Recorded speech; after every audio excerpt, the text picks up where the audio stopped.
Frank Abagnale Jr. claimed he impersonated a Pan Am pilot, a pediatrician, and a Louisiana lawyer, all before turning 21, and that he cashed $2.5 million in fraudulent checks across 26 countries while doing it. Prison records show he was locked up for most of that time. Not some of it, not a convenient stretch that leaves room for the stories to be true. The exact years he claimed to be flying 747s across the Atlantic, 1965 to 1968. He was inmate number 25367 at Great Meadow Prison in Comstock, New York. He was arrested at 16. He was released at 20. In between, there were 14 months of freedom total. 14 months, scattered across half a decade, to have done everything he says he did. But that version of Frank Abagnale is not the one you know.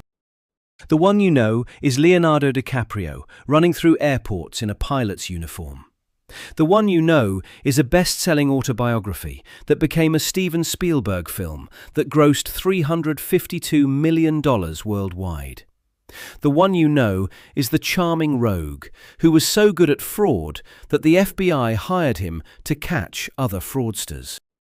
That story was told on television, in print, at corporate conferences, and in university lecture halls for more than 40 years. Companies paid him millions to consult on security. He spoke at the FBI Academy in Quantico. He addressed Google employees in a talk that has been viewed millions of times. And almost none of it can be verified. The parts that can be checked don't hold up. The parts that really matter are contradicted by documents that were sitting in public archives the entire time.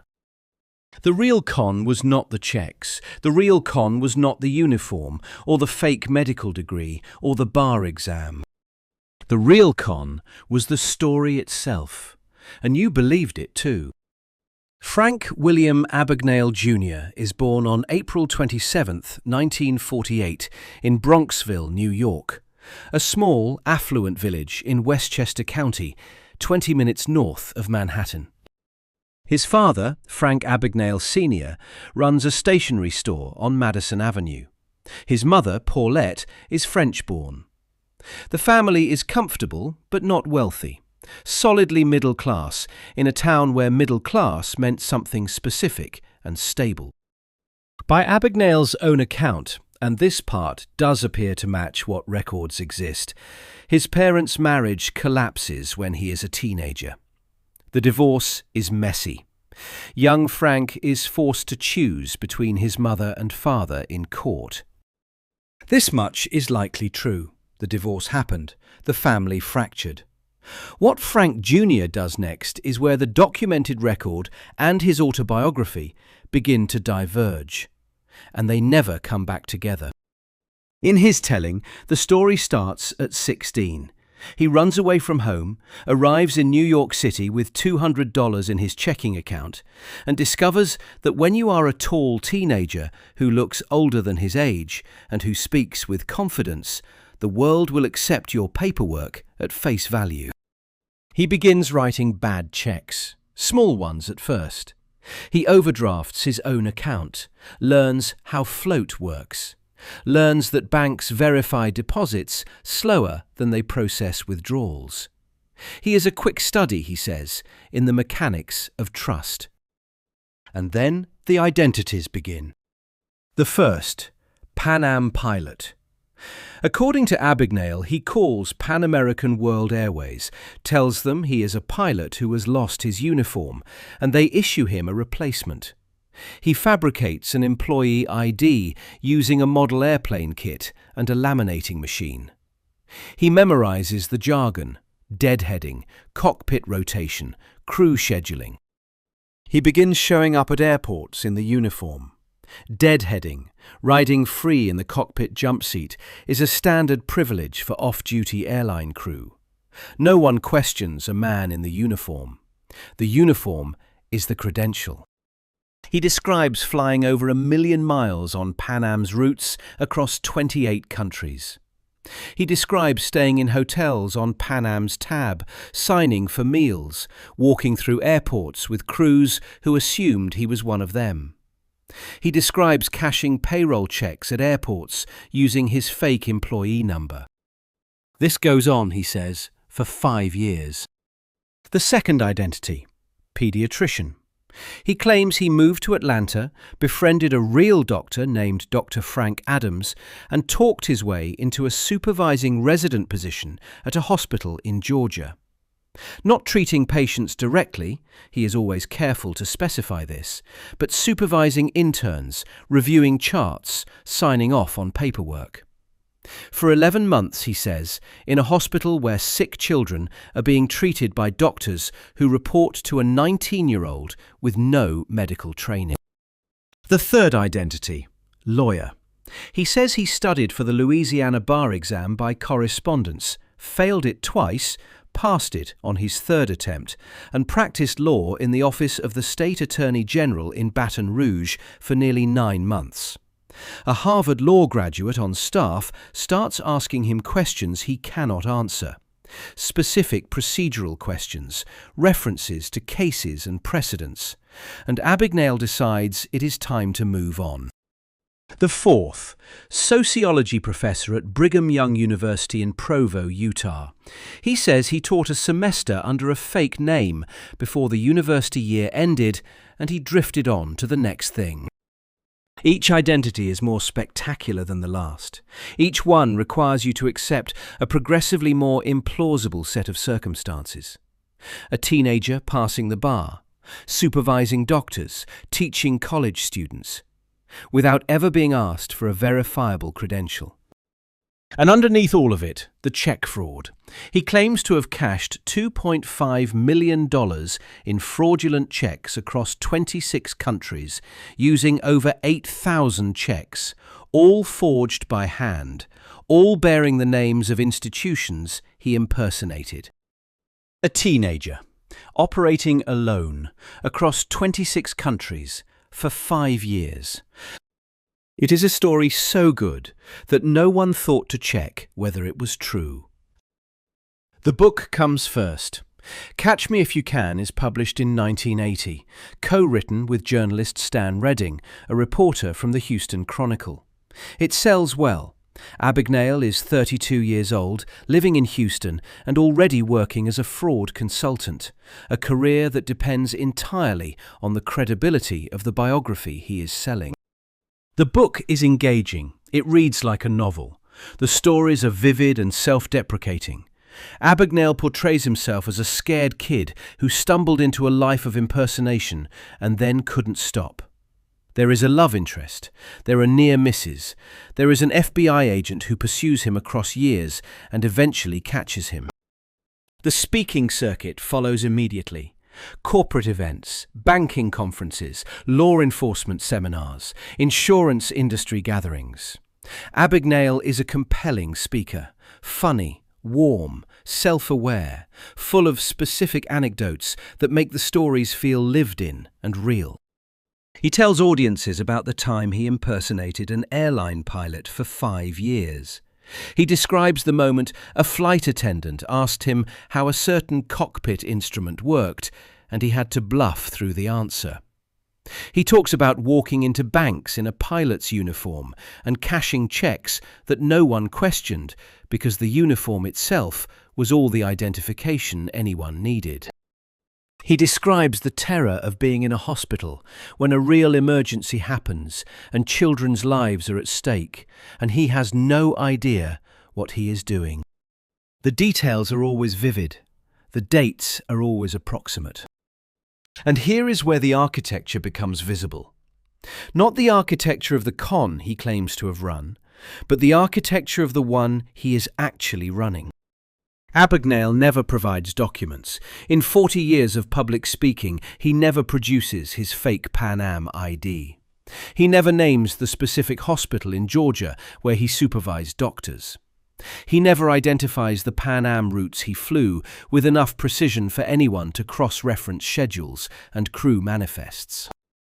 He gives just enough detail to create the feeling of a fully realized story, and never enough detail to pin anything to a verifiable record. This is the technique.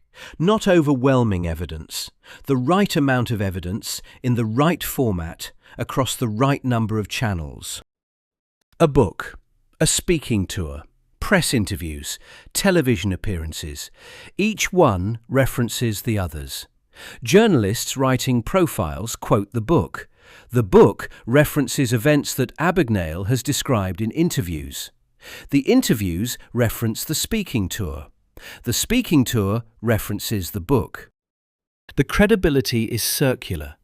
Every source points to every other source, and every source traces back to a single point of origin. Frank Abagnale telling his own story. No one checks the origin. Why would they? The story is already famous. In 1978, 2 years before the book is published, a reporter named Ira Perry at the Daily Oklahoman does something that should have been routine. He contacts Pan American World Airways and asks them to confirm Abagnale's story. Perry is writing a profile. He expects a confirmation, maybe a rueful acknowledgement from the airline, a quote about how they've improved security since then. Standard journalism. The response comes from Pan Am spokesman Bruce Haxthausen. I've checked with the security people and everyone here, and it never happened. Not, we can't confirm the details. Not, our records from that era are incomplete. Not, we're aware of the claims and have no comment. It never happened. Pan Am has no record of Frank Abagnale, not as a pilot, not as an impersonator, not as a security incident, not as a name in any incident report or investigation file. An airline with millions of passengers, thousands of crew, and a bureaucracy that tracked everything from fuel consumption to crew rotations has no trace of a man who claims to have flown over 1 million miles on their aircraft over 5 years. Perry publishes his findings. The story receives local attention in Oklahoma. It does not break through nationally. The Daily Oklahoman is not the New York Times, and a 1978 newspaper article does not have the permanence or searchability of a digital record. Abagnale continues speaking. The book is published 2 years later. The story grows. In the years that follow, other journalists notice inconsistencies. Stephen Hall of the San Francisco Chronicle pulls at some of the same threads in the mid-1990s. The timelines don't work. The claimed identities don't match any verifiable record. The math on the checks doesn't add up. But none of it coheres into a single definitive accounting. The story is too well established, too famous, too entertaining. And by now, there is a major film in development. In 2002, Catch Me If You Can opens in theatres on Christmas Day. Leonardo DiCaprio plays Abagnale. Tom Hanks plays Carl Hanratty, the FBI agent who chases him. The movie grosses $352 million worldwide. It receives 2 Academy Award nominations. Abagnale serves as a consultant on the film. He appears in promotional interviews alongside DiCaprio and Spielberg. He is photographed on the red carpet at the premiere.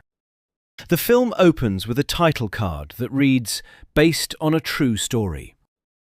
It does not say, "Based on claims made by Frank Abagnale Jr., none of which have been independently verified."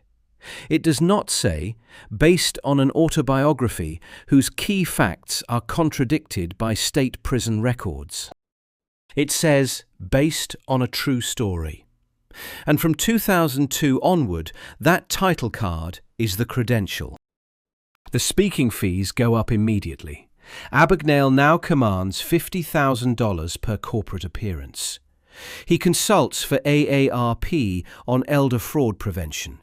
He advises banks and financial institutions. He sits on advisory boards. His entire professional existence depends on the biography being true. The biography is the product. The consulting career is the revenue stream. The Spielberg film is the proof of concept, the ultimate social proof. If Steven Spielberg believed the story enough to make a $52 million movie about it, why would a corporate event planner or a bank executive question it? For 2 more decades, almost no one does. It is a researcher named Alan C. Logan who finally assembles the full picture. Logan is not a journalist looking for a profile or a feature story. He is a researcher with access to public records and the patience to request them. He spends years pulling documents that were always available, but that no one had bothered to gather in one place.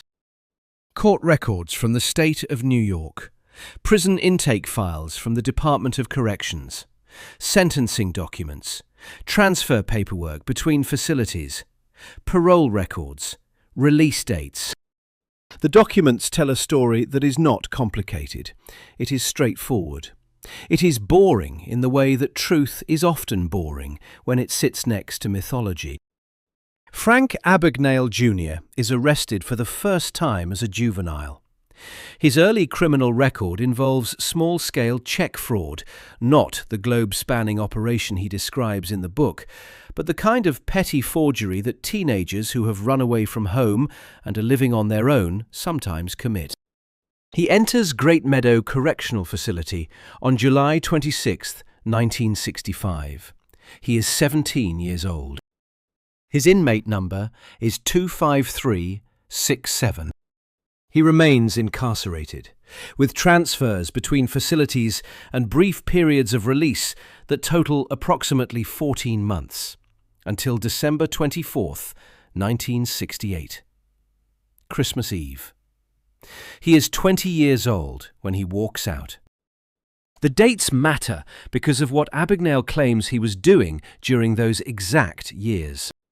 In his telling, 1965 to 1968 is the peak of the Pan Am impersonation. These are the years, he says, he was flying across the country and around the world in a stolen uniform, cashing checks in 26 countries, staying in luxury hotels, living the life of an airline pilot in the golden age of commercial aviation. The state of New York says he was in a cell in Comstock. Comstock is a small town in Washington County in the foothills of the Adirondacks, about 200 miles north of New York City. The prison, Great Meadow, is a maximum security facility. It was not the kind of place you left for long weekends of intercontinental air travel. Logan publishes The Greatest Hoax on Earth in 2020. The book lays out the prison records alongside Abagnale's claims, date by date, year by year. It is not an interpretation. It is not a theory. It is a comparison. Abagnale says he was here.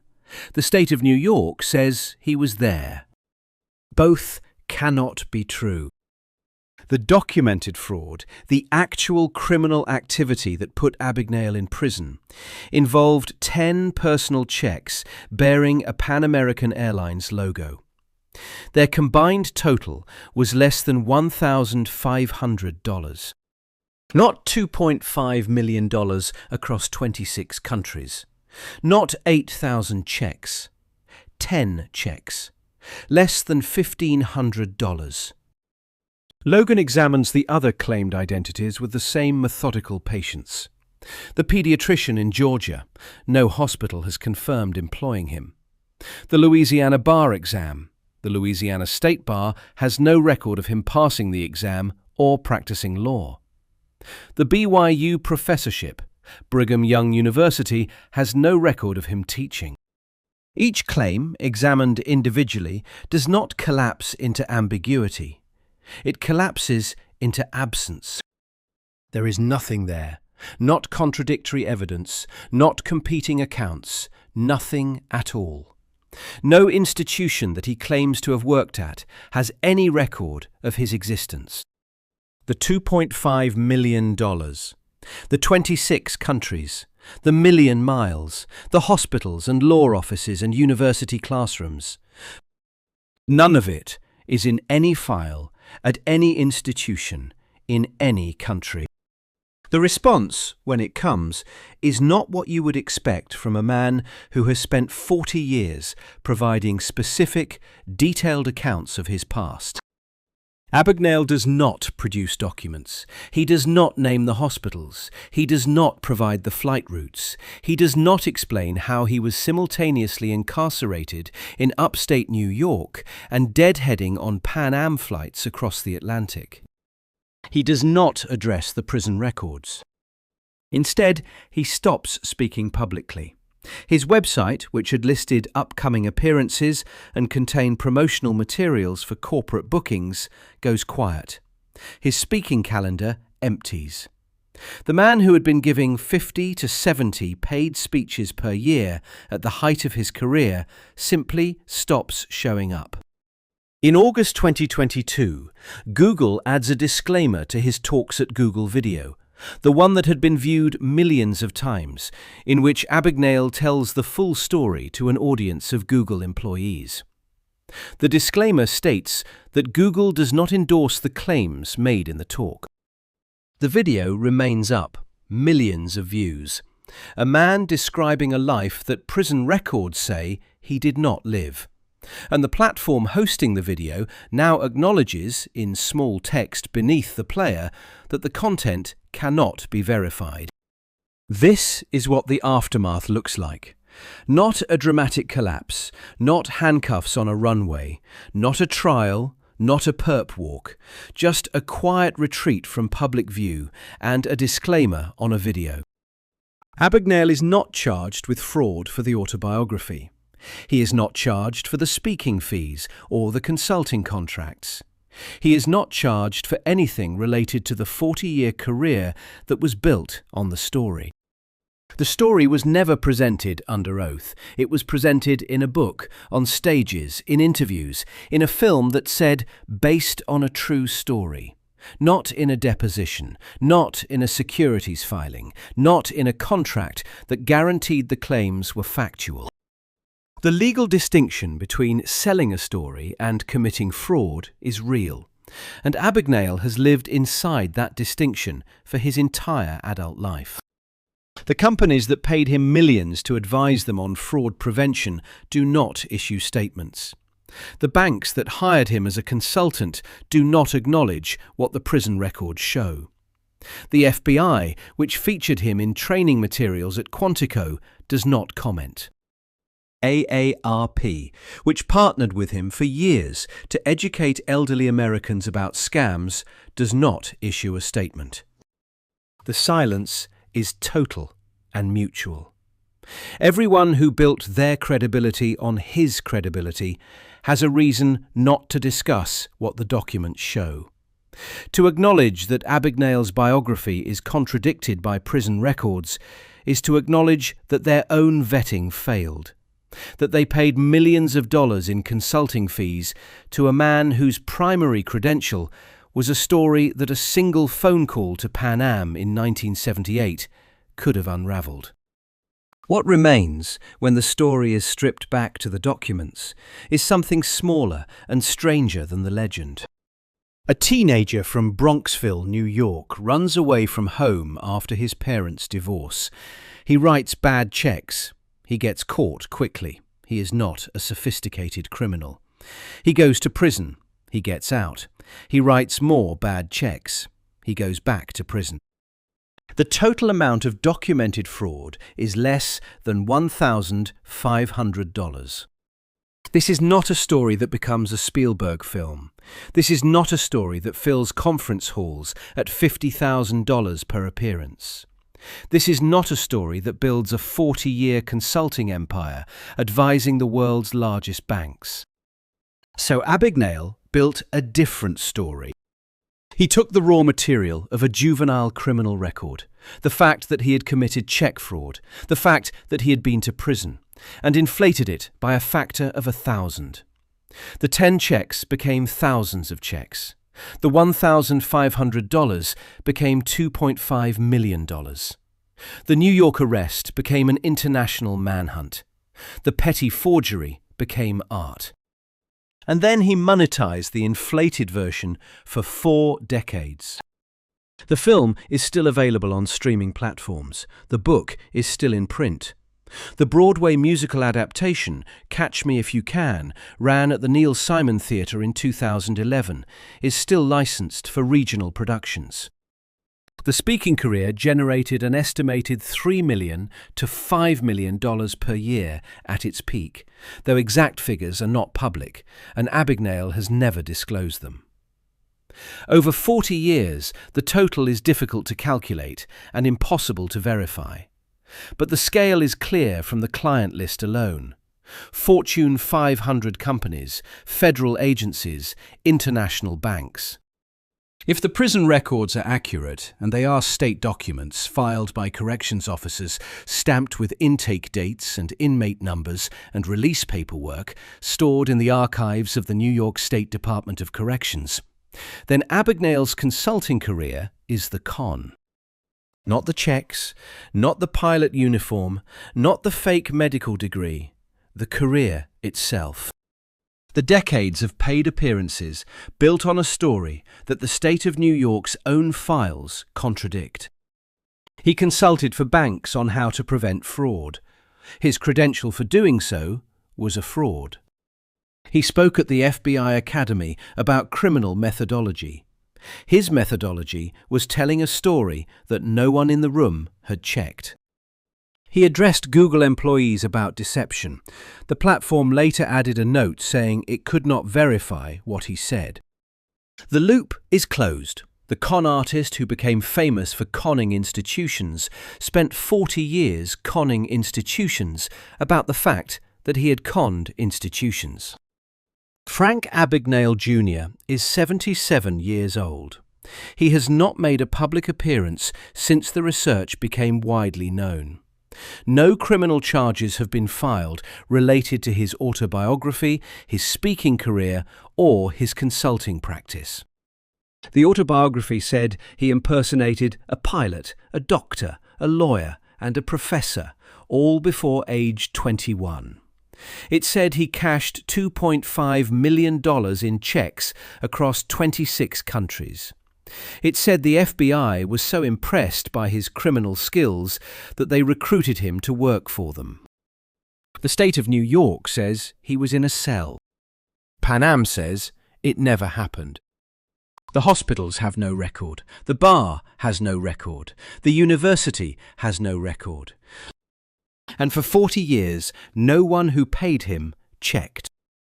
The people who watched the Spielberg film walked out of the theatre impressed by the story of a brilliant young man who outsmarted banks and airlines and the FBI. They were right to be impressed. They just had the wrong con. The pilot uniform, the forged checks, the globe-trotting teenager who lived 5 lives before turning 21. That story is worth a movie ticket. But the real story is worth more. A man with a juvenile record for petty check fraud convinced Steven Spielberg to make a film about him. He convinced the FBI to feature him in their training program. He convinced Fortune 500 companies to pay him millions for security advice. He convinced Google to give him a stage. His credential was a story. The story was the product, and the product sold for 40 years to the most sophisticated buyers in the world, buyers whose entire business was detecting fraud. 10 checks, less than $1,500.